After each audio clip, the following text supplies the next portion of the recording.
En septiembre de 1939, el mundo se precipitó hacia el mayor conflicto de la historia.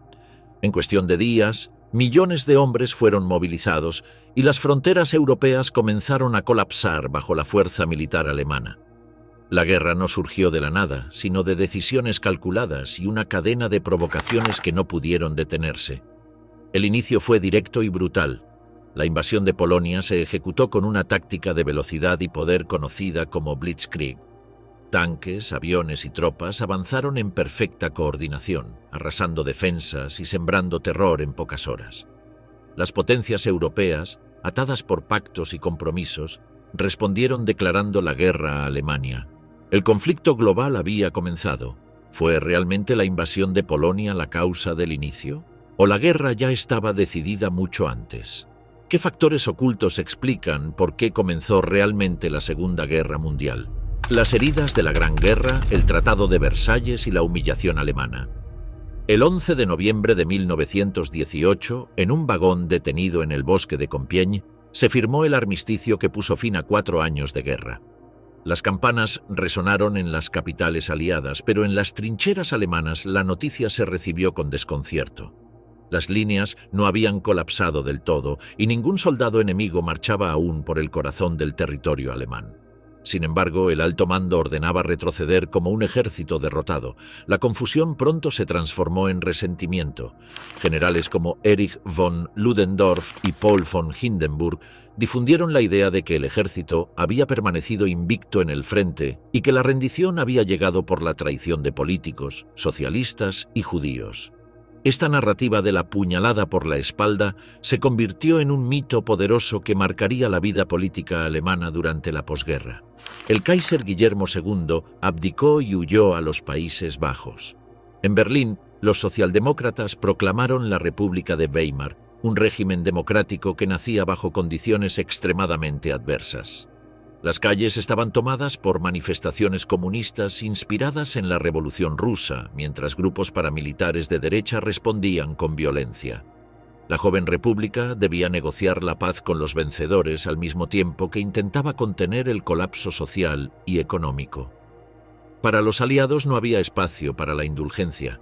Francia había sufrido devastación en su propio territorio durante 4 años de guerra de trincheras, con ciudades arrasadas, millones de hectáreas de tierras agrícolas inutilizadas y más de 1 millón de muertos. Gran Bretaña también exigía castigo. El bloqueo alemán había puesto en riesgo el abastecimiento de las islas, mientras ataques con gas y bombardeos aéreos habían alterado las reglas tradicionales del combate. Las opiniones públicas en París y Londres reclamaban reparaciones integrales. En junio de 1919, los delegados alemanes fueron convocados al Palacio de Versalles. El lugar evocaba la proclamación del Imperio Alemán en 1871, ahora resignificado como escenario de humillación. El tratado imponía 440 artículos que transformaban la posición de Alemania en Europa. El artículo 231 declaraba a Alemania y sus aliados responsables de la guerra y de todos los daños derivados, estableciendo la base legal para reparaciones sin precedentes. La Comisión Interaliada de Reparaciones fijó la deuda en 132.000 millones de marcos oro, una suma exorbitante. Los pagos se exigían en efectivo y en especie: carbón, acero, productos químicos, barcos, ganado y hasta obras de arte. Francia reclamaba 16 millones de toneladas anuales de carbón, cifra que representaba más de 1/4 parte de la producción alemana. La economía, debilitada por la guerra, no estaba en condiciones de soportar estas cargas sin colapsar. El economista británico John Maynard Keynes renunció en protesta, calificando el tratado como un error catastrófico, aunque sus advertencias fueron ignoradas. Las pérdidas territoriales acompañaban la presión económica. Alsacia-Lorena fue devuelta a Francia. El Sarre quedó bajo administración internacional, con su producción carbonífera asignada a Francia. El corredor polaco separó Prusia Oriental del resto del país. Danzig se transformó en ciudad libre bajo tutela internacional y Alta Silesia fue dividida, entregándose a Polonia las zonas industriales más ricas. En total, Alemania perdió más del 10% de su población, 13% de su territorio europeo y áreas que concentraban la mayoría de su producción de hierro y una cuarta parte de su carbón. Las limitaciones militares completaban la asfixia. El ejército fue reducido a 100.000 hombres, sin servicio obligatorio, sin artillería pesada, sin tanques, sin aviación y sin armas químicas. La marina quedó restringida a unas pocas naves obsoletas, sin submarinos. Renania fue declarada zona desmilitarizada, prohibiéndose la presencia de tropas alemanas. Para una nación cuya identidad se había forjado en torno a la tradición militar prusiana, estas restricciones resultaban humillantes. El 28 de junio de 1919, fecha del 5º aniversario del asesinato del archiduque en Sarajevo, se firmó el tratado. Los delegados alemanes lo hicieron bajo protesta, calificándolo como un dictado impuesto por la fuerza. En Alemania fueron recibidos como traidores y el documento pasó a simbolizar la humillación nacional. El cumplimiento de las reparaciones resultó imposible desde el inicio. En 1922, Berlín solicitó una moratoria. La respuesta francesa fue ocupar militarmente el Ruhr en enero de 1923 con el apoyo de Bélgica. El gobierno alemán respondió con resistencia pasiva, huelgas generales en las minas y fábricas, acompañadas de impresión masiva de papel moneda para sostener a los huelguistas. Esto desencadenó una hiperinflación sin precedentes. Los precios se multiplicaban a lo largo del día. Los salarios se pagaban 2 veces diarias para que las familias pudieran gastar el dinero antes de que perdiera valor. $1, que antes de la guerra equivalía a pocos marcos, llegó a cambiarse por billones en noviembre de 1923. Los ahorros de generaciones enteras desaparecieron en cuestión de semanas y la clase media, que tradicionalmente había sustentado el orden político, quedó arruinada. La confianza en la República de Weimar se desplomó. El Tratado de Versalles se convirtió en el símbolo de todas las desgracias. En cafés, universidades y periódicos se repetía la idea de que Alemania había sido despojada injustamente. La desmilitarización de Renania, la pérdida de colonias africanas y la reducción del ejército eran interpretadas no como medidas de seguridad para los aliados, sino como afrentas al honor nacional. En las aulas, los niños aprendían que su país había sido castigado de forma desproporcionada. En el discurso público se consolidaba la imagen de un pueblo víctima de una conspiración internacional. La crisis de 1929 agravó todo. El desempleo superó los 6 millones. Las quiebras se multiplicaron y la polarización política se profundizó. Los partidos que habían aceptado Versalles perdieron credibilidad, mientras que quienes prometían su destrucción ganaron espacio. En Múnich, un veterano austríaco llamado Adolf Hitler conectaba la derrota, las reparaciones, la hiperinflación y la crisis mundial en un relato que señalaba culpables internos y externos. Su discurso ofrecía no solo una explicación de la humillación alemana, sino también una promesa de redención futura. El mundo sin guardianes, la impotencia de la sociedad de naciones. En diciembre de 1918, el presidente estadounidense Woodrow Wilson llegó a Europa convencido de que era posible fundar un orden mundial distinto. Su propuesta central era la creación de una sociedad de naciones, una organización encargada de resolver disputas internacionales mediante la diplomacia y de garantizar que los sacrificios de la Gran Guerra no se repitieran. La idea fue recibida con esperanza en sociedades agotadas por la destrucción, y en 1920 la institución se estableció en Ginebra. Su mandato incluía preservar la paz, supervisar mandatos coloniales y promover la cooperación internacional. Desde sus orígenes, la estructura reveló limitaciones profundas. Las decisiones importantes requerían unanimidad en el Consejo, lo que otorgaba poder de veto a cualquier miembro. La organización no contaba con fuerzas armadas propias y dependía de la voluntad de los estados para aplicar sanciones o medidas coercitivas. Más decisivo aún fue que Estados Unidos nunca llegó a integrarse en la institución diseñada por su propio presidente.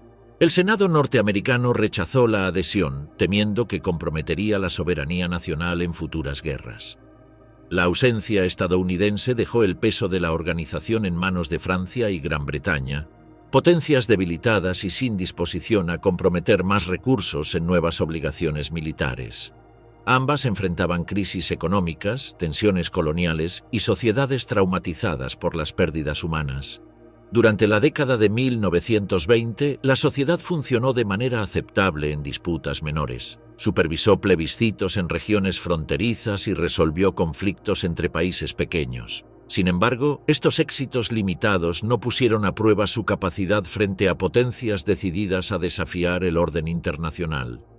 La primera gran crisis llegó desde Asia. Japón había salido de la guerra como potencia industrial en expansión, pero con recursos naturales insuficientes. Su población crecía rápidamente y la dependencia de importaciones de carbón, hierro, petróleo y alimentos era considerada insostenible por los planificadores militares. La región de Manchuria, rica en recursos y con ferrocarriles bajo influencia japonesa desde la guerra ruso-japonesa, parecía ofrecer una solución. Durante los años 20, los oficiales del ejército destacado en la zona operaban con creciente autonomía respecto al gobierno civil en Tokio. El 18 de septiembre de 1931, oficiales japoneses organizaron una explosión menor en la vía férrea cerca de Mukden, acusaron a saboteadores chinos y lo usaron como pretexto para ocupar la ciudad. En pocos meses, las tropas japonesas controlaban toda Manchuria y proclamaban el estado títere de Manchukuo bajo la figura del ex emperador Puyi. China apeló a la Sociedad de Naciones, pero la respuesta fue lenta. Se designó una comisión encabezada por Lord Lytton que tardó más de un año en presentar conclusiones. En ese tiempo, Japón consolidó su control. El informe, publicado en octubre de 1932, reconoció intereses japoneses en la región, pero concluyó que la invasión no podía justificarse como autodefensa. En febrero de 1933, la Asamblea aprobó el informe por amplia mayoría. Japón reaccionó abandonando la sala y, poco después, la propia sociedad. Tokio declaró que no aceptaría resoluciones sobre Manchuria. La organización quedaba desafiada abiertamente por primera vez, sin capacidad de respuesta. Ni Francia ni Gran Bretaña estaban dispuestas a imponer sanciones económicas que pudieran afectar su comercio en Asia, y mucho menos a contemplar una acción militar en el Pacífico. Estados Unidos, aunque denunció la agresión, no era miembro y se mantuvo al margen. El mensaje fue claro: una potencia importante podía quebrantar el derecho internacional sin consecuencias reales. Mientras Japón afianzaba su dominio en Asia, Italia buscaba su propia expansión. Benito Mussolini, en el poder desde 1922, había prometido restaurar la grandeza imperial. La crisis económica de la Gran Depresión lo llevó a buscar un triunfo exterior. Etiopía, llamada entonces Abisinia, era un objetivo atractivo. Uno de los pocos países africanos independientes, miembro de la sociedad desde 1923 y símbolo de la derrota italiana en Adwa en 1896. En diciembre de 1934, un choque fronterizo en Walwal sirvió de pretexto. Mussolini exigió disculpas y comenzó a movilizar más de 200.000 soldados desde Eritrea y Somalia italiana. El emperador Haile Selassie apeló directamente a la sociedad, recordando la promesa de seguridad colectiva. En octubre de 1935, Italia inició la invasión. El ejército abisinio, con armamento anticuado y sin aviación, no pudo resistir. La campaña estuvo marcada por el uso masivo de gas mostaza y por bombardeos sobre hospitales y poblaciones civiles. En mayo de 1936, Addis Abeba cayó y se proclamó el África Oriental Italiana. La sociedad actuó más rápido que en Manchuria, condenando la agresión e imponiendo sanciones económicas en octubre de 1935. Pero las medidas fueron incompletas. No se prohibió la venta de petróleo ni se cerró el Canal de Suez, bajo control británico. Tales medidas habrían paralizado la campaña, pero Londres y París evitaron aplicarlas por temor a empujar a Mussolini hacia una alianza más estrecha con Hitler. El resultado fue el mismo. Otro miembro agredido quedaba sin protección efectiva. En Alemania, Hitler seguía con atención. Llegado al poder en enero de 1933, su programa incluía la destrucción del sistema de Versalles. En octubre de ese mismo año, Alemania abandonó la sociedad y la conferencia de desarme. El régimen ya había iniciado en secreto un programa de rearme que violaba el tratado. En marzo de 1935, Hitler anunció públicamente la existencia de la Luftwaffe y reintrodujo el servicio militar obligatorio, expandiendo el ejército a 550.000 hombres. La prueba definitiva llegó en marzo de 1936 con la remilitarización de Renania. 3 batallones alemanes cruzaron el Rin en violación de Versalles y Locarno. Era un riesgo calculado. El ejército alemán estaba en inferioridad y tenía órdenes de retirarse si Francia respondía militarmente. Pero París, en crisis política, no reaccionó. Gran Bretaña consideró que Alemania solo recuperaba control sobre su propio territorio. La sociedad se limitó a condenas verbales sin acción concreta. La secuencia era clara. Japón había ocupado Manchuria, Italia había conquistado Etiopía y Alemania había militarizado Renania. En cada caso, la sociedad condenó, pero no actuó. Los agresores comprobaron que el sistema de seguridad colectiva carecía de fuerza. El mundo había quedado sin guardianes efectivos y la década se encaminaba hacia una nueva guerra. El ascenso de los dictadores, Hitler, Mussolini y Japón. La República de Weimar había conseguido cierta estabilidad en la segunda mitad de la década de 1920 gracias al flujo de capitales estadounidenses que sostuvo la recuperación industrial alemana. Las fábricas reanudaron la producción, el desempleo se redujo y los partidos extremistas retrocedieron. Sin embargo, esta recuperación se asentaba sobre una base frágil y dependía de la estabilidad internacional. El 29 de octubre de 1929, el colapso de la Bolsa de Nueva York desencadenó una crisis global que afectó con especial dureza a Alemania. La retirada repentina de créditos estadounidenses paralizó la industria, los bancos quebraron y el desempleo creció hasta cifras sin precedentes. En pocos años, millones de alemanes se encontraron sin trabajo ni ahorros. La desesperación social ofreció un terreno fértil para los discursos radicales. Adolf Hitler, un veterano austríaco de la Gran Guerra, capitalizó esta coyuntura. Tras un fallido intento de golpe en Múnich en 1923, había pasado un breve período en prisión, donde redactó el primer volumen de Mein Kampf. En sus páginas formuló un programa ideológico que combinaba antisemitismo, nacionalismo extremo y la teoría del espacio vital en Europa Oriental. La derrota de 1918, según su visión, había sido consecuencia de una conspiración interna de judíos, marxistas y políticos republicanos.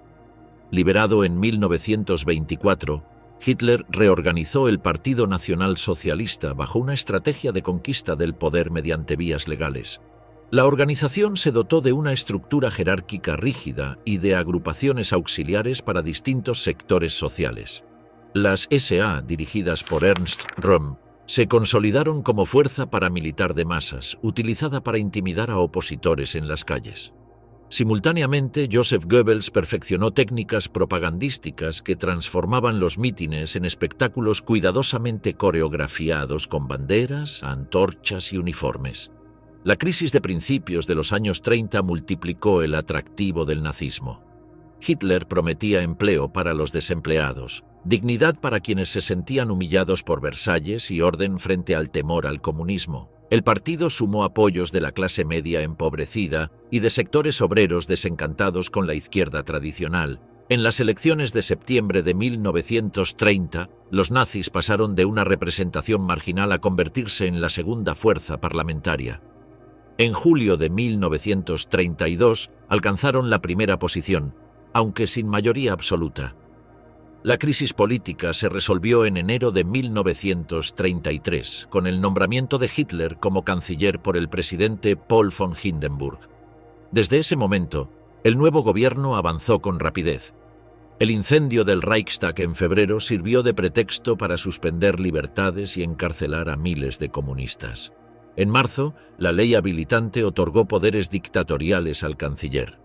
En cuestión de meses, los partidos opositores fueron prohibidos, los sindicatos disueltos y la vida política subordinada al control nazi.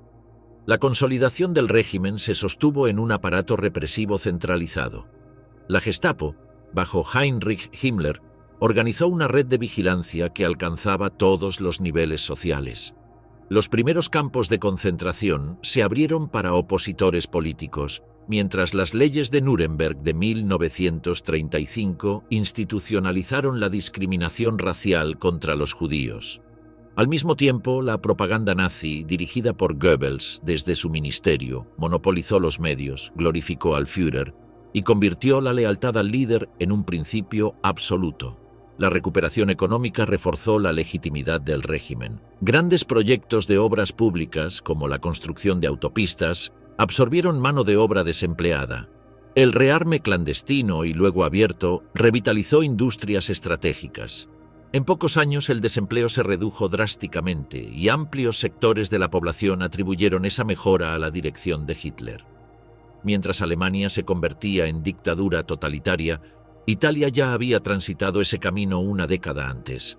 Benito Mussolini había alcanzado el poder en octubre de 1922 tras un período de huelgas y violencia política que paralizó el sistema parlamentario. La marcha sobre Roma, más un gesto propagandístico que una operación militar efectiva, forzó al rey Víctor Manuel III a encargarle la formación de gobierno. Una vez instalado en el poder, Mussolini desmanteló gradualmente las instituciones democráticas. La Ley Acerbo de 1923 garantizó mayorías parlamentarias al partido fascista, mientras el asesinato del diputado socialista Giacomo Matteotti en 1924 señaló el inicio de la dictadura abierta. Las leyes fascistísimas de 1925 y 1926 abolieron la libertad de prensa, ilegalizaron a la oposición y establecieron tribunales especiales para delitos políticos. El régimen consolidó un sistema corporativo en el que empresarios y trabajadores quedaron sometidos al control estatal. La propaganda exaltó el culto al dulce y la idea de una nueva Roma imperial. Mussolini orientó la política exterior hacia la expansión mediterránea y africana. La invasión de Etiopía en 1935 fue presentada como una revancha por la derrota en Adwa y como la confirmación del nuevo poder fascista en el escenario internacional. En Asia Oriental, Japón siguió un camino distinto pero con desenlace semejante. El país había combatido en la Primera Guerra Mundial en el bando aliado, obteniendo concesiones en China y el Pacífico. Sin embargo, su industrialización dependía de importaciones de recursos estratégicos como petróleo, hierro y alimentos. La Gran Depresión golpeó duramente la economía japonesa, hundiendo los precios de exportaciones como la seda y generando desempleo masivo en el campo. El sistema político japonés combinaba instituciones parlamentarias con una monarquía imperial de carácter sagrado. El emperador Hirohito encarnaba la legitimidad nacional, pero el ejército y la marina disfrutaban de autonomía y acceso directo a su figura, lo que les permitía imponer decisiones estratégicas sin control civil. La crisis económica y el nacionalismo creciente fortalecieron a sectores militares que promovían la expansión territorial como solución a los problemas internos. En septiembre de 1931, oficiales del ejército de Kwantung organizaron el incidente de Mukden como pretexto para ocupar Manchuria. El éxito de la operación y la tibieza de la reacción internacional debilitaron aún más a los políticos civiles. En los años siguientes, una ola de asesinatos políticos acabó con líderes moderados, mientras sociedades ultranacionalistas actuaban con impunidad. En 1932, el primer ministro Inukai Tsuyoshi fue asesinado por oficiales navales y el poder civil quedó definitivamente subordinado a los mandos militares. El emperador Hirohito, presentado como figura divina, legitimó estas políticas. La educación inculcaba obediencia absoluta y superioridad racial. Para 1937, Japón estaba bajo control militar casi completo. Los partidos políticos habían sido absorbidos en una organización única, la economía se orientaba a la producción bélica y se proclamaba el objetivo de una esfera de prosperidad común de Asia Oriental bajo liderazgo japonés. La invasión a gran escala de China ese mismo año confirmó el rumbo expansionista. En Europa y Asia, el ascenso de Hitler, Mussolini y el militarismo japonés respondía a circunstancias específicas, pero convergía en un mismo resultado: el establecimiento de regímenes autoritarios dispuestos a desafiar el orden internacional construido tras la Gran Guerra. La combinación de resentimiento nacional, crisis económica y debilidad de las democracias liberales abrió paso a un escenario en el que las potencias revisionistas comenzaron a prepararse para un conflicto de alcance mundial. España como laboratorio, la guerra civil y el ensayo del Blitzkrieg. La proclamación de la Segunda República Española en abril de 1931, tras la salida del rey Alfonso XIII, abrió un proceso de reformas profundas. El nuevo régimen impulsó la separación de la Iglesia y el Estado, la redistribución de tierras, la modernización del ejército y la expansión de la educación pública. Sin embargo, estas transformaciones encontraron una oposición inmediata en sectores conservadores que percibían una amenaza a sus intereses tradicionales. La polarización política se acentuó desde los primeros años. La derecha católica y monárquica se organizó en la Confederación Española de Derechas Autónomas, mientras que la izquierda se fragmentó entre republicanos, socialistas y anarquistas, con fuerte implantación en regiones rurales y urbanas. Los enfrentamientos entre trabajadores movilizados y fuerzas del orden erosionaron la autoridad del Estado y consolidaron un clima de violencia constante. Las elecciones de febrero de 1936 dieron la victoria al Frente Popular, una coalición de izquierdas que prometía acelerar las reformas. Para los sectores conservadores, aquel resultado confirmaba el riesgo de una revolución de corte soviético. En el ejército, un grupo de oficiales conspiraba contra el gobierno desde hacía meses. Entre ellos se encontraba Francisco Franco, destinado en Canarias para alejarlo de los centros de poder que aguardaba el momento propicio para actuar. El 17 de julio de 1936, las guarniciones españolas en Marruecos se sublevaron. Al día siguiente, Franco se unió al levantamiento y España quedó dividida en dos zonas: la republicana, con control sobre Madrid, Barcelona, Valencia y la mayor parte de la franja industrial del norte, y la nacionalista, con dominio sobre amplias regiones del centro y sur peninsular. La situación de Franco era crítica. Sus mejores tropas, los regulares marroquíes y la Legión, estaban bloqueadas en África por la Marina republicana. Para trasladarlas a la península solicitó ayuda directa a Alemania. Hitler accedió con rapidez, enviando aviones de transporte que establecieron el primer puente aéreo militar de gran escala de la historia. La operación permitió trasladar miles de soldados a Sevilla y consolidar un frente en el sur. La intervención alemana respondió a intereses estratégicos. El conflicto ofrecía la posibilidad de probar armamento moderno en combate, entrenar oficiales y crear un aliado en el Mediterráneo. Con ese objetivo, Berlín envió la Legión Cóndor, que integraba cazas Messerschmitt Bf-109, bombarderos en picado Junkers Ju-87 y unidades de observación táctica. Estas fuerzas experimentaron técnicas de apoyo aéreo cercano, bombardeo selectivo y operaciones psicológicas que después serían aplicadas en Polonia y Francia. El ataque más significativo se produjo el 26 de abril de 1937 en Guernica. Durante varias horas, aviones alemanes e italianos bombardearon la ciudad vasca con explosivos y municiones incendiarias. El objetivo no era militar, sino experimental: probar métodos de destrucción urbana y medir los efectos del terror aéreo sobre la población civil. Los resultados fueron estudiados minuciosamente y sirvieron de base para la doctrina de la guerra relámpago. Italia también intervino de manera masiva. Mussolini envió el Corpo Truppe Volontarie, una fuerza de decenas de miles de soldados regulares con artillería, blindados y centenares de aviones. La participación italiana perseguía fines similares a los de Alemania: entrenar tropas, validar material bélico y fortalecer una posición en el Mediterráneo. Para Mussolini, la guerra española ofrecía además la oportunidad de exhibir el poder fascista frente a Francia y consolidar un régimen afín en Madrid. Las democracias occidentales adoptaron una política de no intervención. Gran Bretaña y Francia, temerosas de una escalada hacia una guerra general, prohibieron el envío de armas a cualquiera de los bandos. En la práctica, esta neutralidad favoreció a los nacionalistas, que recibían apoyo militar sostenido de Alemania e Italia, mientras el gobierno legítimo quedaba sin acceso a suministros comparables. La Unión Soviética apoyó a la República de forma limitada y condicionada. Moscú envió tanques, aviones y asesores militares, además de exigir el traslado de las reservas de oro del Banco de España. Este apoyo reforzó la influencia comunista dentro del Frente Popular, intensificando las tensiones con anarquistas y socialistas independientes. En mayo de 1937, Estas divisiones estallaron en Barcelona en enfrentamientos abiertos que debilitaron gravemente al bando republicano. Las brigadas internacionales, formadas por unos 30.000 voluntarios de decenas de países, representaron el esfuerzo más visible de solidaridad extranjera con la República.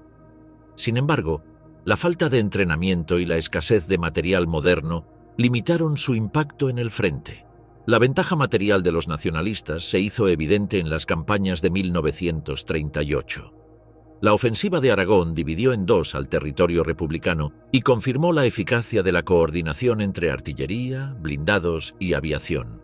Barcelona cayó en enero de 1939, provocando el éxodo de cientos de miles de refugiados hacia Francia. Madrid resistió hasta finales de marzo, cuando una junta militar negoció la rendición para evitar una destrucción mayor. El 1 de abril de 1939, Franco proclamó el fin de la guerra. España había servido como laboratorio para las potencias fascistas. Alemania había probado armas y tácticas que perfeccionarían la Blitzkrieg. Italia había desplegado fuerzas en condiciones de guerra real, y las democracias occidentales habían mostrado su renuencia a intervenir, un precedente que tendría consecuencias decisivas en el inicio de la Segunda Guerra Mundial. El apaciguamiento. Chamberlain. Frente al expansionismo nazi, la victoria de Franco en la Guerra Civil Española coincidió con un giro decisivo en la política exterior de Adolf Hitler. Después de 5 años concentrado en consolidar el poder interno y en reconstruir en secreto las fuerzas armadas, el régimen nazi estaba preparado en 1938 para pasar a la acción abierta. Hitler había prometido desde sus primeros discursos que Alemania rompería las cadenas de Versalles y reclamaría su lugar como potencia dominante en Europa. Con la economía estabilizada, el desempleo reducido y la Wehrmacht modernizada, consideró que había llegado el momento de avanzar. El primer objetivo fue Austria, su país natal. Desde el ascenso nazi en Alemania, el Partido Nacional Socialista Austríaco había intensificado sus actividades, reclamando la unión con el Reich y organizando manifestaciones que desafiaban la autoridad del gobierno de Viena. El canciller Kurt von Schuschnigg trató de mantener la independencia mediante una política de equilibrio entre Berlín y las potencias occidentales, pero sus recursos eran limitados. La presión alemana se incrementaba con cada mes y en febrero de 1938 Schuschnigg fue convocado a Berchtesgaden, donde Hitler lo recibió en su residencia alpina. La reunión fue, en la práctica, un ultimátum. Hitler exigió la incorporación de nazis en el gobierno austríaco, la libertad total para la actividad política del Partido Nacional Socialista y la subordinación de la política exterior de Viena a la de Berlín. Schuschnigg aceptó parcialmente, pero al regresar a su país trató de recuperar margen político. El 9 de marzo anunció un plebiscito para decidir el futuro de Austria. La consulta estaba prevista para el 13 de marzo y la pregunta se formulaba en términos que favorecían la independencia. ¿Estás a favor de una Austria libre, independiente, social y cristiana? Hitler reaccionó de inmediato. El 11 de marzo presentó un ultimátum que exigía la cancelación de la consulta y la dimisión de Schuschnigg. Ante su negativa, las tropas alemanas recibieron la orden de cruzar la frontera. El 12 de marzo de 1938, la Wehrmacht entró en Austria sin resistencia militar. Las calles de Viena se llenaron de multitudes que vitoreaban a Hitler, aunque el entusiasmo visible no representaba necesariamente a toda la población. Al día siguiente, Hitler proclamó oficialmente la anexión. El Anschluss incorporó al Reich 7 millones de habitantes y recursos económicos de gran valor, incluyendo las reservas de oro del Banco Central. El referéndum que Hitler había impedido se celebró de todos modos, pero bajo control alemán. Con papeletas diseñadas para favorecer el voto afirmativo y en un clima de intimidación, el resultado oficial proclamó un 99% de apoyo a la Unión. En el extranjero, la reacción fue mínima. Francia y Gran Bretaña protestaron de manera formal, pero no tomaron medidas prácticas. Chamberlain declaró en el Parlamento que, aunque lamentaba los métodos empleados, la unión de Alemania y Austria respondía a afinidades históricas que hacían inevitable la fusión. La pasividad internacional envió a Hitler una señal inequívoca. Podía alterar el mapa europeo sin disparar un solo tiro. El siguiente paso fue Checoslovaquia, un estado surgido tras la Primera Guerra Mundial que reunía poblaciones checas, eslovacas, húngaras y alemanas. En la región fronteriza de los Sudetes vivían más de 3 millones de alemanes que habían quedado separados de Austria tras el colapso del Imperio austrohúngaro. Hitler los presentó como una comunidad oprimida y alentó a Konrad Henlein, líder del Partido Alemán de los Sudetes, a intensificar las demandas de autonomía y denunciar supuestas discriminaciones. Durante la primavera y el verano de 1938, Berlín desplegó una presión creciente. Hitler pronunció discursos en los que defendía el principio de autodeterminación y reclamaba el derecho de los alemanes sudetes a unirse al Reich. Las manifestaciones organizadas por Henlein degeneraron en disturbios que desestabilizaban la región. Mientras tanto, el presidente checoslovaco Edvard Benes trataba de ganar tiempo ofreciendo concesiones en materia de autonomía, pero se negó a aceptar la cesión territorial. Sobre el papel, Checoslovaquia parecía tener una posición defensiva sólida. Su ejército estaba bien entrenado y equipado. Las fortificaciones de los Sudetes se consideraban entre las más modernas de Europa y existían alianzas militares con Francia y la Unión Soviética. Sin embargo, el contexto político debilitaba su posición. Francia vivía una inestabilidad crónica con gobiernos de corta duración que no querían arriesgarse a una guerra. La Unión Soviética atravesaba las purgas estalinistas que habían destruido buena parte de la oficialidad del Ejército Rojo. Y Gran Bretaña, bajo el liderazgo de Chamberlain, estaba convencida de que lo esencial era preservar la paz a casi cualquier precio. En septiembre de 1938, Chamberlain decidió intervenir personalmente. A sus 69 años, subió por primera vez a un avión para entrevistarse con Hitler en Berchtesgaden. El líder alemán aseguró que su única aspiración territorial era la anexión de los Sudetes y prometió que, una vez satisfecha esa demanda, no tenía más reclamaciones en Europa. Chamberlain regresó convencido de que había encontrado una fórmula para evitar la guerra: conceder a Alemania la región sudeta a cambio de garantías para el resto de Checoslovaquia. El primer ministro británico, junto con su homólogo francés, Édouard Daladier, presionó a Benes para que aceptara la cesión. El presidente checoslovaco trató de resistir, pero sin apoyo militar de sus aliados no tenía margen real de maniobra. Sin embargo, en el segundo encuentro, celebrado en Bad Godesberg el 22 de septiembre, Hitler endureció su postura. Exigió la ocupación inmediata de los Sudetes por tropas alemanas y añadió nuevas reivindicaciones para Polonia y Hungría sobre territorios checoslovacos. La crisis se agudizó. Checoslovaquia decretó la movilización general, Francia movilizó parcialmente su ejército y la Royal Navy fue puesta en alerta. Por unos días, Europa pareció estar al borde de un conflicto general. En esa coyuntura, Benito Mussolini propuso una conferencia internacional. La reunión se celebró en Múnich el 29 de septiembre con Hitler, Chamberlain, Daladier y Mussolini. Checoslovaquia no fue invitada, y la Unión Soviética quedó excluida deliberadamente. El acuerdo firmado en la madrugada del 30 de septiembre concedió a Alemania la ocupación inmediata de los Sudetes, mientras que Polonia y Hungría recibirían también concesiones territoriales. A cambio, Hitler firmó una declaración en la que aseguraba no tener nuevas ambiciones territoriales en Europa. Chamberlain regresó a Londres mostrando el documento firmado con Hitler y pronunció su célebre frase sobre haber logrado paz para nuestro tiempo. Fue recibido por multitudes que celebraban el aparente éxito diplomático.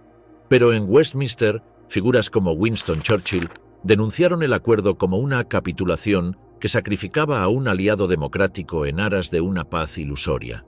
La ocupación alemana de los Sudetes se realizó conforme al calendario pactado. Tropas alemanas entraron en la región entre el 1 y el 10 de octubre, ocuparon las principales ciudades y desmantelaron las fortificaciones fronterizas. Checoslovaquia perdió cerca de un tercio de su población y alrededor del 35% de su industria pesada. En términos estratégicos, quedó indefensa. Hitler había obtenido una victoria diplomática completa. Con amenazas de guerra y promesas de moderación, había conseguido legitimar una expansión territorial sin recurrir al combate. La política de apaciguamiento, concebida para preservar la paz mediante concesiones limitadas, le permitió incorporar regiones estratégicas y reforzar su posición internacional. Sin embargo, la tregua resultó efímera. Apenas 5 meses después, en marzo de 1939, Hitler demostró que las promesas de Múnich carecían de valor. Aprovechando tensiones entre checos y eslovacos, convocó al presidente Emil Hácha a Berlín. Bajo intimidación directa, lo obligó a aceptar el establecimiento de un protectorado alemán sobre el resto de Checoslovaquia. El 15 de marzo, tropas alemanas ocuparon Praga sin disparar un tiro. Por primera vez, Hitler había anexado territorios habitados por poblaciones no germanas, abandonando el principio de autodeterminación que había invocado para justificar el Anschluss y la crisis de los Sudetes. La ocupación total de Checoslovaquia reveló la verdadera naturaleza de sus ambiciones. No se trataba de reunir pueblos alemanes dispersos, sino de construir un imperio continental bajo dominio nazi. El pacto de los demonios. Hitler y Stalin dividen Europa. La ocupación alemana de Praga en marzo de 1939 marcó un punto de inflexión definitivo en la política europea. Las promesas hechas en Múnich apenas 6 meses antes se habían revelado como una maniobra temporal y la confianza en las garantías alemanas se derrumbó por completo. Por primera vez, las democracias occidentales reconocieron que el apaciguamiento había fracasado. La probabilidad de un nuevo conflicto europeo dejó de ser una hipótesis para convertirse en un horizonte inmediato. El 31 de marzo, apenas 2 semanas después de la entrada alemana en Praga, Neville Chamberlain anunció en la Cámara de los Comunes que Gran Bretaña y Francia garantizaban la independencia de Polonia. Aquella declaración constituía un cambio radical respecto a la línea de prudencia británica que había evitado compromisos militares directos en el continente desde el final de la Gran Guerra. Sin embargo, este viraje contenía una contradicción insalvable. Las potencias occidentales carecían de medios prácticos para defender a Polonia en caso de ataque. La geografía convertía a Polonia en un país aislado respecto a sus nuevos aliados. No existían fronteras comunes con Francia o Gran Bretaña, y la única posibilidad de apoyo directo pasaba por el mar Báltico, dominado por la aviación y la marina alemana. La ruta terrestre a través de la Unión Soviética era aún más problemática, pues las relaciones entre Varsovia y Moscú estaban marcadas por la desconfianza mutua. Para los dirigentes polacos, la memoria de la guerra polaco-soviética de 1920 pesaba más que cualquier amenaza abstracta. El recuerdo del Ejército Rojo llegando hasta las puertas de Varsovia había consolidado la convicción de que Moscú era tan peligrosa como Berlín. El mariscal Edward Rydz-Śmigły, comandante en jefe del ejército polaco, lo expresó de manera clara al declarar que, sin importar las circunstancias, Polonia no permitirá la entrada de tropas soviéticas en su territorio. Durante la primavera de 1939, diplomáticos británicos y franceses trataron de forjar un acuerdo con la Unión Soviética para contener a Alemania. Pero las negociaciones se caracterizaron por la lentitud y la falta de decisión. Moscú exigía que cualquier pacto incluyera el derecho de intervención soviética en los estados bálticos y en Polonia en caso de amenaza alemana. Esta condición resultaba inaceptable para Varsovia y difícil de digerir para Londres y París, que temían dar a Stalin carta blanca sobre regiones que habían formado parte del Imperio ruso. La desconfianza se agravó por la actitud de las delegaciones occidentales. Los representantes británicos y franceses viajaron a Moscú en barco, tardando varios días en llegar, y carecían de autoridad plena para comprometer a sus gobiernos. Los soviéticos interpretaron este comportamiento como falta de seriedad y compararon la lentitud occidental con la rapidez de movimientos diplomáticos de Alemania en crisis anteriores. La impresión que se instaló en Moscú fue que las potencias democráticas buscaban que la Unión Soviética cargara con el peso principal de una eventual guerra, mientras ellas se mantenían a distancia. En este contexto, Stalin decidió explorar un giro estratégico. El 3 de mayo sustituyó a su comisario de Asuntos Exteriores, Maxim Litvinov, identificado con la política de acercamiento a Occidente, y lo reemplazó por Vyacheslav Molotov, un hombre de confianza absoluta y mucho más pragmático. Este cambio de rostros envió una señal inequívoca. Moscú estaba dispuesta a considerar seriamente un entendimiento con Hitler Para Stalin, un pacto con Alemania ofrecía ventajas inmediatas. Le permitiría ganar tiempo para completar la modernización del Ejército Rojo, debilitado por las purgas de finales de los años 30 que habían eliminado a buena parte de su cuerpo de oficiales experimentados. También habría la posibilidad de recuperar territorios que habían formado parte del Imperio zarista: Polonia Oriental, los estados bálticos, Finlandia y Besarabia. Los contactos iniciales se presentaron bajo la forma de acuerdos comerciales. Alemania necesitaba petróleo, cereales, algodón y metales que la Unión Soviética podía suministrar en abundancia. A cambio, Moscú buscaba maquinaria industrial y tecnología militar.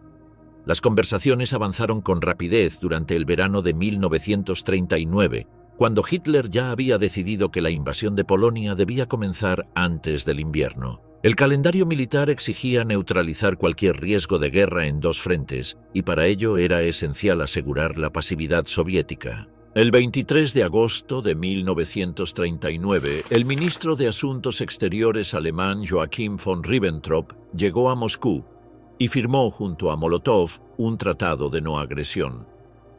La rapidez del proceso contrastaba con la parsimonia de las negociaciones con Londres y París. El pacto incluía cláusulas públicas y protocolos secretos. En la parte oficial, ambas partes se comprometían a no atacarse ni apoyar a terceros países que lo hicieran. En la parte confidencial, se delineaba un reparto de Europa Oriental en esferas de influencia. Según los protocolos, Polonia sería dividida a lo largo de una línea que seguía aproximadamente los ríos Nareu, Vístula y San. Estonia, Letonia y Finlandia quedaban bajo influencia soviética, mientras Lituania se asignaba inicialmente a Alemania, aunque más tarde se modificaría la delimitación. Rumania también entraba en la ecuación, con la región de Besarabia señalada como interés soviético. En la práctica, Hitler y Stalin habían acordado la destrucción de Polonia y la redefinición del mapa de Europa Central, sin participación de las potencias occidentales. El pacto sorprendió a la opinión pública mundial. Durante años, el nazismo y el comunismo se habían presentado como enemigos ideológicos absolutos. Los partidos comunistas europeos, que habían denunciado al fascismo como la amenaza suprema, recibieron órdenes de Moscú de cambiar de discurso de un día para otro y presentar la inminente guerra como un conflicto entre potencias imperialistas. Para Hitler, el pacto eliminaba el principal obstáculo a la operación militar que había planeado. Para Stalin, representaba una oportunidad de expansión territorial sin costo inmediato. El 1 de septiembre de 1939, Alemania lanzó la invasión de Polonia, bautizada como Fall Weiss. Desde la madrugada, la Luftwaffe bombardeó bases aéreas, estaciones ferroviarias y ciudades polacas. El ejército alemán penetró desde múltiples direcciones. El grupo de ejércitos norte avanzó desde Prusia Oriental hacia Varsovia y el corredor polaco, mientras el grupo de ejército sur lo hizo desde Silesia y Eslovaquia hacia Cracovia y Lublin. La coordinación entre blindados y aviación demostró la eficacia de la nueva doctrina de guerra relámpago. El ejército polaco carecía de medios para enfrentar esta ofensiva. Su aviación fue destruida en gran parte en tierra durante los primeros días, los tanques eran escasos y obsoletos, y la doctrina militar seguía basada en experiencias de la Primera Guerra Mundial. A pesar de una resistencia tenaz en varias batallas locales, el desbordamiento era inevitable. El supuesto ataque polaco contra la emisora de radio de Gleiwitz, organizado en realidad por agentes alemanes disfrazados, sirvió como pretexto propagandístico para justificar la agresión. El 3 de septiembre, en cumplimiento de sus garantías, Gran Bretaña y Francia declararon la guerra a Alemania. Sin embargo, no emprendieron operaciones ofensivas significativas en el frente occidental. Francia movilizó a sus ejércitos detrás de la línea Maginot y se limitó a patrullas menores en el Sarre, mientras Gran Bretaña desplegó su fuerza expedicionaria de forma gradual. Esta inactividad, conocida como la Guerra de Broma, permitió a Alemania concentrar todas sus energías en la campaña polaca. El 17 de septiembre, el Ejército Rojo cruzó la frontera oriental en aplicación de los protocolos secretos del pacto. La invasión soviética se justificó oficialmente como una acción para proteger a las minorías ucraniana y bielorrusa tras el colapso del Estado polaco. En realidad, significaba la ejecución literal del reparto acordado en Moscú. La resistencia polaca quedó sin opciones. Varsovia capituló el 27 de septiembre tras un asedio devastador, y la última gran unidad polaca organizada se rindió en Koch el 6 de octubre. La partición de Polonia se ejecutó conforme a lo pactado. Alemania incorporó directamente Poznań, Silesia y el corredor de Danzig, además de Varsovia y el centro del país bajo el gobierno general, una administración civil sometida a la ocupación militar. La Unión Soviética anexó Polonia Oriental, que fue integrada a las repúblicas soviéticas de Ucrania y Bielorrusia. En ambas zonas comenzó de inmediato una política sistemática de represión contra élites políticas, militares e intelectuales. El pacto Molotov-Ribbentrop no se limitó a permitir la destrucción de Polonia. Durante los meses siguientes, la Unión Soviética presionó a Estonia, Letonia y Lituania para aceptar tratados de asistencia mutua que incluían el establecimiento de bases militares soviéticas. En noviembre de 1939, Moscú exigió concesiones territoriales a Finlandia. Tras el rechazo de Helsinki, el Ejército Rojo inició la Guerra de Invierno. Al mismo tiempo, en el sur, Stalin avanzaba sus posiciones sobre Besarabia. Para Alemania, el acuerdo significó seguridad estratégica temporal. La frontera oriental estaba asegurada y los suministros soviéticos comenzaron a fluir: petróleo, cereales, algodón y metales que permitían resistir al bloqueo naval británico. Para Stalin, el pacto representaba un cálculo cínico: mantenerse al margen mientras las potencias capitalistas se desgastaban en una guerra prolongada, expandiendo al mismo tiempo la influencia soviética sobre territorios que consideraba legítimamente propios. Sin embargo, bajo la aparente solidez del pacto se escondían contradicciones irreconciliables. Hitler nunca había abandonado su visión de una guerra contra el bolchevismo como objetivo final. Stalin desconfiaba profundamente de Alemania y utilizaba el acuerdo como medida provisional para ganar tiempo. El pacto de los demonios era, en esencia, un matrimonio de conveniencia entre dos regímenes que se preparaban, consciente o inconscientemente, para enfrentarse en el futuro.